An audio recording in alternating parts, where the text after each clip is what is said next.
Halt, our scans show you are harboring an unknown hybrid biosignature and will not be permitted to board pending genetic analysis. Arden shifted the sleeping bundle in his arms, feeling the warm weight against his chest. The baby's breath whispered against his neck, soft and trusting. He'd known this moment would come eventually. Sierra's encrypted data pad felt heavy in his jacket pocket, containing truths he wasn't ready to face. A what? Hang on, are you talking about my baby?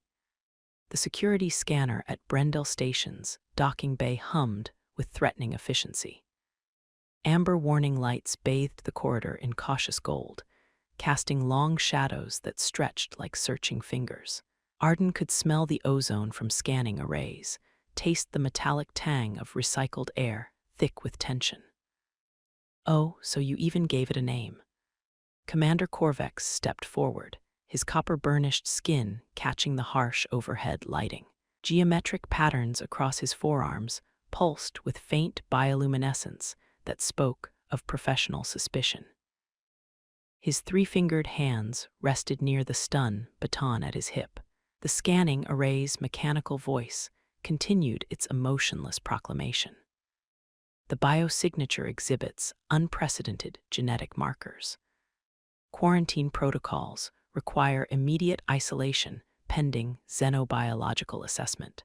Arden's jaw tightened. 6 months of caring for Lily had taught him to recognize when bureaucrats saw her as a problem to be solved rather than a child to be protected. This isn't an it. This is Lily. She's 6 months old, and she needs proper medical care, not your lab tables. The baby stirred at the sound of her name, tiny fingers grasping at the worn fabric of Arden's jacket. She made a small sound, somewhere between contentment and hunger. To Arden, it was the most beautiful sound in the galaxy. Corvex's amber eyes studied the child with clinical interest. His skin patterns shifted to deeper bronze, betraying curiosity beneath his professional demeanor. Human emotional attachment to genetically divergent offspring is documented but poorly understood. The hybrid nature suggests experimental origins. Where did you acquire this specimen? 3 more security officers materialized from alcoves Arden hadn't noticed. They carried containment equipment rather than weapons, but the message was clear. The air grew thick with the promise of separation. Arden took a half-step backward, instinctively shielding Lily with his body. The baby's weight felt precious and fragile in his arms, her small heartbeat against his chest like a frightened bird. I didn't acquire anything. Sierra was my partner. Lily is our daughter. The words came out rougher than intended. 6 months of sleepless nights and constant worry had worn his patience thin as reactor shielding. But underneath, the exhaustion lay something fiercer. Something that had kept him moving through the dark spaces between stars when easier paths beckoned. Love, pure and simple, and utterly confusing to these creatures, who saw only genetic sequences and probability matrices. Commander Corvex gestured with one elongated finger toward the containment unit. Submit the hybrid for proper analysis. Our xenobiologists require tissue samples to determine origins and potential hazards. That's not happening. The security officers activated their containment field generators. Energy hummed through the air like a swarm of angry insects. The smell of ionized particles filled the corridor. Lily began to fuss, picking up on the tension in her father's arms. Her small sounds echoed in the sterile space, heartbreakingly innocent against the backdrop of clinical efficiency. Human, you misunderstand the situation. This is not a request. The voice came from behind the security detail, soft as silk and infinitely more commanding. The officers parted respectfully, their equipment powering down by degrees. She moved like a force of nature given form. Queen Rhaena of the Lycan Imperium stood 7 feet tall, her presence making the air feel denser, like standing near a vast ocean. Flowing robes pooled around her feet, and her elongated proportions spoke of adaptation to different worlds. Her face was angular yet beautiful, with large eyes that reflected light in unusual ways. When she walked, her footsteps sent faint vibrations through the deck plating. The scent of ionized particles was replaced by something like night-blooming jasmine mixed with the clean cold of deep space. Nearby electronics flickered subtly, recalibrating to her presence. Commander Corvex immediately straightened to attention. "Your Majesty, we detected the hybrid contamination during standard screening. The human refuses to comply with analysis protocols." Reyna's gaze fixed on the bundle in Arden's arms, and her composed expression shifted. The subtle vibration in her skin quickened, like a tuning fork struck and resonating. The metal fixtures around them began to hum softly in response. "Show me this hybrid human." There was something in her tone that made Arden's protective instincts flare, not the cold dismissal of the officers or the clinical detachment of the scanner. Something hungrier, more personal. He pulled the data pad from his jacket pocket, the device Sira had pressed into his hands during those final desperate moments. "Her name is Lily. And before you start running tests, maybe you should know who her mother was." He activated the pad, and Sira's recorded image materialized in the air between them. Even 6 months after her death, seeing her face was like taking a pulse blast to the chest. "If you're watching this, Arden, it means something's happened to me, and you're trying to explain Lily to someone who matters." The recording continued, Sira's voice steady despite the chaos visible in the background. "Her real name is Lily Sira Thorncarina.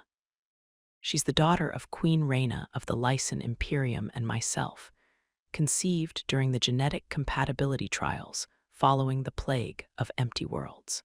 She's not just a hybrid, she's the first successful bridge between our species." Queen Reyna's breath caught in her throat. The vibrations in her skin intensified, creating a barely audible harmonic that made the hull plates resonate. Arden felt a pressure change in his inner ears as her presence seemed to expand. The effect was beautiful and unsettling, like standing too close to a massive organ pipe. The recording showed Sira holding a newborn Lily, her eyes bright with exhaustion and joy. "I never told Reyna about the pregnancy. The political situation was too unstable, but Lily deserves to know both sides of her heritage. Arden, if something happens to me, get her to her mother. But remember, you're her father in every way that matters." The image flickered and died, leaving silence in its wake, by the eternal void. Queen Reyna stepped closer, her movements suddenly uncertain. The regal bearing cracked, revealing something vulnerable and desperate underneath. "Sira, my beloved Sira. I searched for her for years after the trials ended, found only records of her death in a raider attack." She moved closer to Arden, her alien eyes fixed on the baby. The vibrations from her presence made the baby's blanket flutter slightly. Lily had stopped fussing and was looking around with the wide-eyed wonder that only infants possessed. Her skin had the healthy pink flush of human children, but there were subtle differences. Her eyes held flecks of silver that caught the light strangely.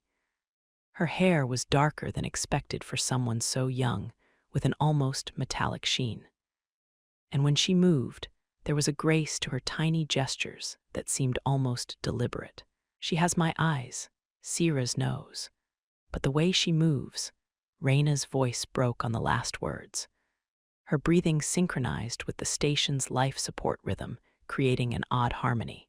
Tears fell in perfect silence, each drop seeming to carry weight beyond mere water. "How long have you cared for her?" "Since the day she was born. Sira died in my arms, but not before making me promise to protect Lily, to love her like she was my own." Arden's voice roughened on the last words. The memory of that moment still haunted his dreams. The raiders' attack on the research station, the desperate evacuation, the moment when Sira had pressed the newborn into his arms and made him swear an oath that would define the rest of his life. And you have. Commander Corvex, observe this human's behavior carefully. Queen Reyna gestured toward Arden, her voice taking on an educational tone. Note how he positions his body to shield the child from perceived threats. How his stress hormones spike not from personal danger, but from any suggestion of separation from the infant. How he has sacrificed his own comfort, evident in his worn clothing and thin frame, to ensure her needs are met.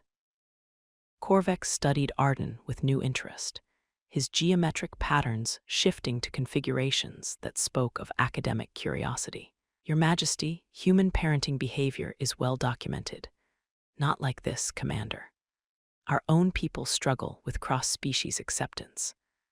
How many Lycan would adopt and raise a human child as their own, with no hope of reward or recognition? The question hung in the air like a challenge.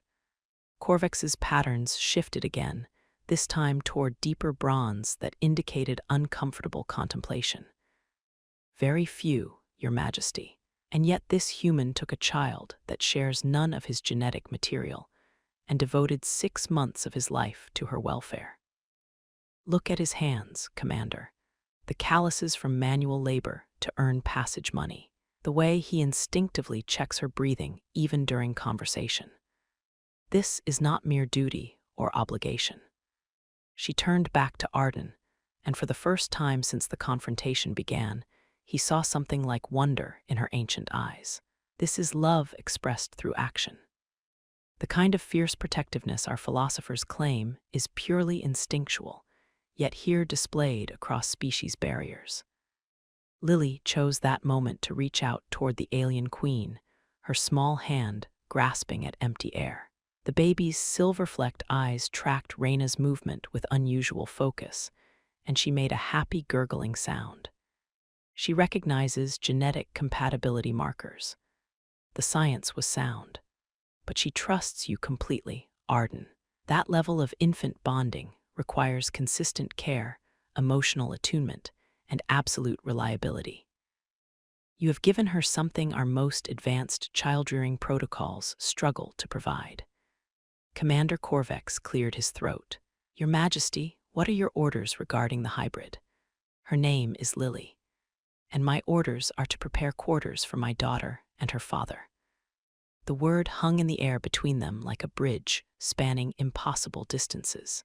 Arden felt his world reshaping itself around this new reality. I don't understand.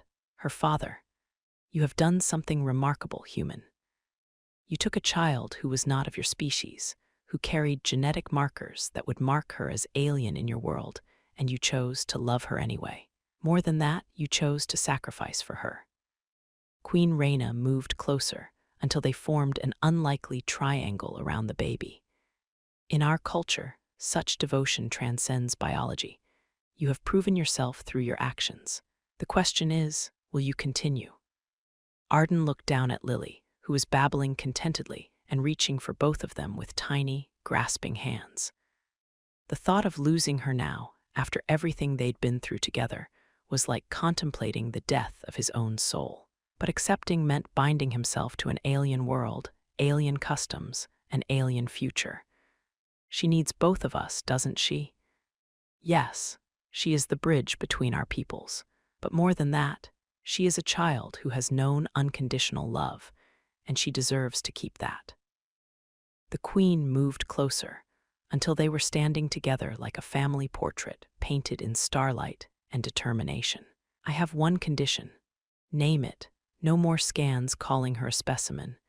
No more protocols that treat her like a lab experiment. She gets to be what she is, a child. Our child. Queen Reyna's laugh was like music played on crystal chimes. The sound echoed through the corridor, transforming the harsh lines of the military station into something warmer, more welcoming. Agreed, though I suspect she will teach both our species more than we expect. Commander Corvex stepped forward, his rigid posture softening. Your Majesty, shall I update our diplomatic protocols regarding human-Lycan relations? Yes. And Commander, make sure the updated protocols reflect that love is not a weakness to be analyzed. It is a strength that that can reshape worlds. The security officers stepped back, their containment equipment powering down entirely. The amber warning lights shifted to the soft blue of normal operations. The smell of ionized particles faded, replaced by the neutral scents of recycled air and metal corridors. Lily looked up at both her parents and smiled, her silver-flecked eyes bright with contentment. In her innocent expression lay the promise of a future where two species might learn to understand each other through the simple miracle of a child who belonged to both worlds. Arden shifted her weight in his arms, marveling at how this small being had managed to transform enemies into family through nothing more than her existence and his determination to protect her. So what happens now? Now we go home, all of us, and we show the galaxy what family really means when it crosses the stars. Queen Rhaena took his free hand in hers, her touch cool and strangely comforting. Together they walked toward the royal transport bay, leaving behind the cold protocols of genetic analysis and bureaucratic suspicion. Behind them, Commander Corvex watched with something approaching awe. In his long career, he had seen many strange things, but he had never seen love transform procedures into family with such quiet, inevitable power. The corridor lights shifted to welcoming blue as the royal family passed through. In the gentle glow, Lily's laughter echoed like a promise of better days ahead. The hybrid containment protocol was officially retired that day. In its place came something revolutionary, the recognition that sometimes the most alien thing in the universe was not a creature from distant stars. Sometimes it was the simple, transformative idea that love knew no species boundaries. Through the transport's viewport, Arden could see the stars waiting, infinite and welcoming. Somewhere out there was a new home, a new life, and the chance to prove that family was not defined by genetics.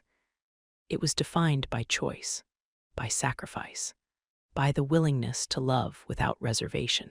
Lily made a soft sound and settled against his shoulder, her small form relaxed and trusting. In her contentment lay the answer to every question, the solution to every diplomatic problem. They were home, all of them, together. The transport's engines hummed to life, carrying them toward tomorrow and a future where human devotion and alien wisdom could create something neither species had imagined possible. A family that spanned the stars.